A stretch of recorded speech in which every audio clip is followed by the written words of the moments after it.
Your cruise agent won't tell you this. There are 7 cabins I'd never let a senior book in 2026.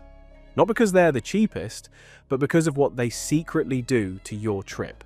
A couple from Ohio spent over a year saving for their dream cruise. They booked what looked like a deal, a balcony at a good price. Nobody told them it sat directly under the pool deck. Every morning at 3:30 a.m., trolley wheels rolled across the ceiling above them. They didn't sleep a full night the entire trip. These cabins look completely fine when you book them, but they wreck your sleep, your health, and your money. Stick with me, because number 4 alone could change how you book forever. 1. The guarantee cabin. Most seniors book this thinking they've outsmarted the system. They haven't. A guarantee cabin, sold as GTY, we pick or save a fare, means you choose the category, but the cruise line picks the actual room. It's assigned days or hours before sailing, and once it's done, it cannot be changed. What they assign is the leftover inventory, the rooms nobody else wanted. The far end of the hall cabin, the connecting door room, the cabin under the pool deck. Cruise Critic calls them the oddball cabins no one wants. One passenger's guarantee booking on Disney Magic placed her at the very front of the ship, miles from everything on board. Here's what makes this brutal for seniors. Every need that matters, midship stability, near elevator access, solid walls, an accessible bathroom, gets handed to a computer the moment you confirm.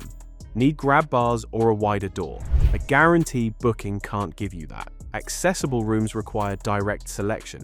Pro tip, call the accessibility desk directly, not general reservations. They can flag the right cabin before you book. The premium to choose your own room runs $60 to $150. That's not optional. That's the actual product you're buying. If you didn't know guarantee cabins work like this, the rest of this list will surprise you even more. Hit like and subscribe for more smart cruise tips. 2. The far end of hall cabin. This one looks completely fine on the booking page. No warning, no flag.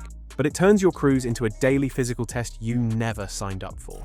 Modern ships are enormous. Royal Caribbean's Harmony of the Seas runs nearly 1,200 feet end to end. A cabin at the far end of the hallway can sit 2 football fields from the nearest elevator. A walk you'll make multiple times a day, every single day. Margaret, 71, booked a bargain aft cabin and measured it out on day 2. 2 football fields to the elevator, 5 times a day. By mid-cruise, she'd stopped going to the dining room and started ordering room service just to avoid the walk. She missed the shows. She skipped the deck. She paid for a cruise and lived in a corridor. That's the real cost. Not the room price, but the ship shrinking around you. You stop going places. You stop doing the things you paid to be there for. Book midship, a few doors from an elevator bank, on lines like Holland America and Princess. Call the accessibility desk directly and ask for the nearest elevator midship option by deck. 3. The forward low deck cabin. What they don't tell you when you book the front of the ship is that the bow is where the ocean pushes back hardest, and that's exactly where your body feels it most. Forward cabins on the lower decks experience more motion than almost anywhere else on the vessel.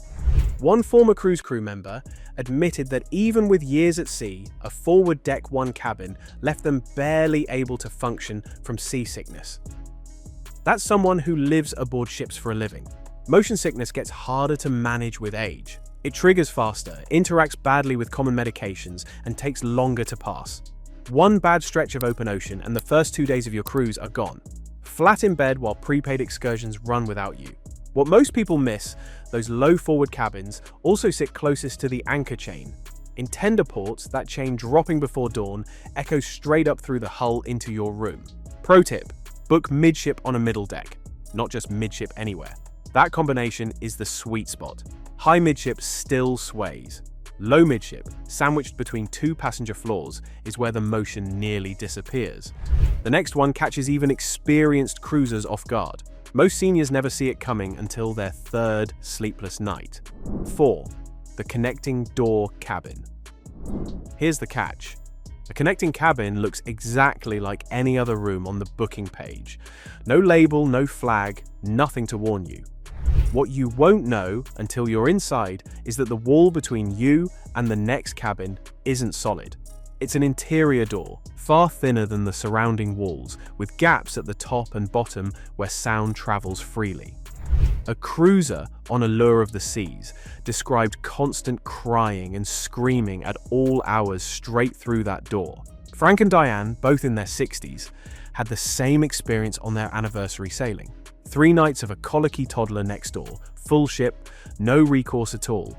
For seniors, this hits the sleep nerve hardest. Lighter sleepers, slower to recover, more sensitive to what a broken night does the next day.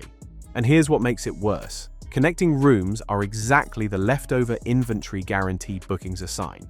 If the line picked your room, you may already be in one. Every cruise line marks connecting cabins on the deck plan with a double-headed arrow between 2 rooms. Pull it up before you book. Find your cabin number. Look for that arrow. 2 solid walls on both sides is the only standard worth accepting. If you've ever booked a cabin that ruined your cruise, drop it in the comments below. Let's help other seniors travel smarter in 2026. And stick with me for the final power tip, because it's the one thing most seniors never hear before they board. 5. The standard cabin with a tub bathroom. Most seniors never think to ask about the bathroom layout before booking. That's the trap, and the industry counts on it. Standard cruise bathrooms are small, with a high-sided tub shower combo and no grab bars anywhere. Add a moving ship and a wet floor, and you have a fall risk nobody mentioned when you paid your deposit. One senior, steady on his feet at home, misjudged the tub wall his first morning at sea.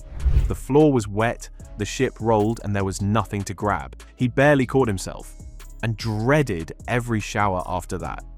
Bathroom falls send roughly 235,000 older adults to the US emergency room every year. A cruise ship bathroom at sea is not your bathroom at home. Pro tip: you don't need a wheelchair to book an accessible cabin. Ask for an AAC. It comes with grab bars, a low threshold shower, and a fold-down seat. Call the accessibility desk directly, not the general line, and do it early. These rooms go fast.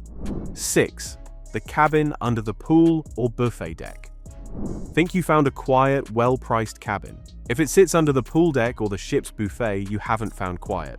You found the loudest alarm clock on the water. Crew starts setting up before most passengers are awake. On Royal Princess, guests under the Horizon Court buffet report hearing heavy trolley wheels rolling above them as early as 3:30 in the morning. Deck chairs scraping across the pool floor follow for another hour. That noise is structural. No fixing it, no reporting it. A woman in her late 60s on a 10-night Mediterranean cruise thought the first morning was a one-off. By night 3, she had stopped trying to sleep past 4. She spent her final port day too exhausted to leave the ship while her excursion ran without her. Older adults are already lighter sleepers. Broken nights compound fast across a long voyage. The fix is simple. Book a cabin with passenger staterooms both directly above and below it. Check the deck plan 1 level up and 1 level down. If what's above you is a pool, a buffet, or any unlabeled zone, keep scrolling. 7. The Obstructed-View Balcony.